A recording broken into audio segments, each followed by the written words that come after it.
I think there's something to be said about the fact that Bret Weinstein had been on Rogan 4 times before his 5th time.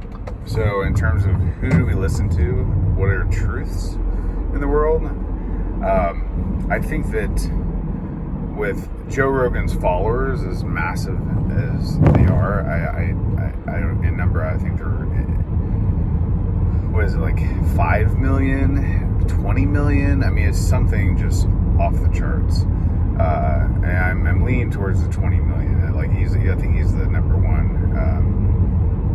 Adam Carolla, I think, has more followers than Joe Rogan does. But the fact that Bret Weinstein and Eric Weinstein and Sam Harris and Jordan Peterson and Dave Rubin and Ben Shapiro, and all these people are a part of this intellectual dark web, and they're saying very similar things, but a lot of them are polar opposites in terms of what their belief systems and some of the things that they're involved in. I think it speaks volumes for the amount of listening that we need to do to them.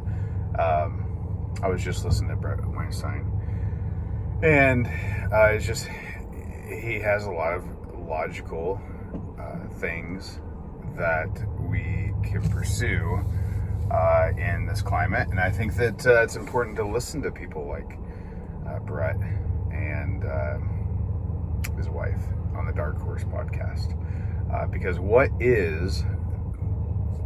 we're told, whether it be by CNN or Fox or MSNBC, whatever it is, whatever media outlet we listen to, there are questions, there are truths behind everything that's being told.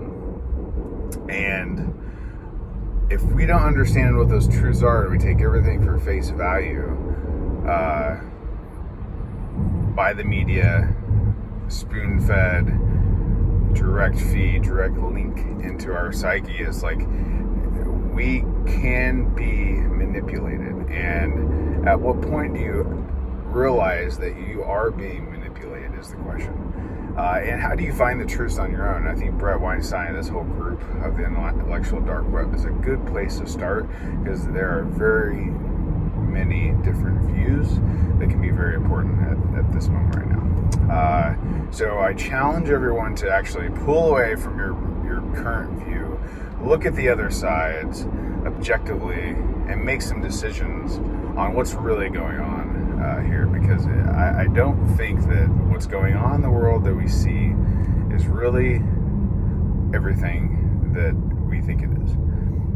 Whether it be defunding the police, whether it be BLM, the coronavirus, obviously there's so much information out there, and so how do you get to all the information and decipher through it and understand any of it in a basic level?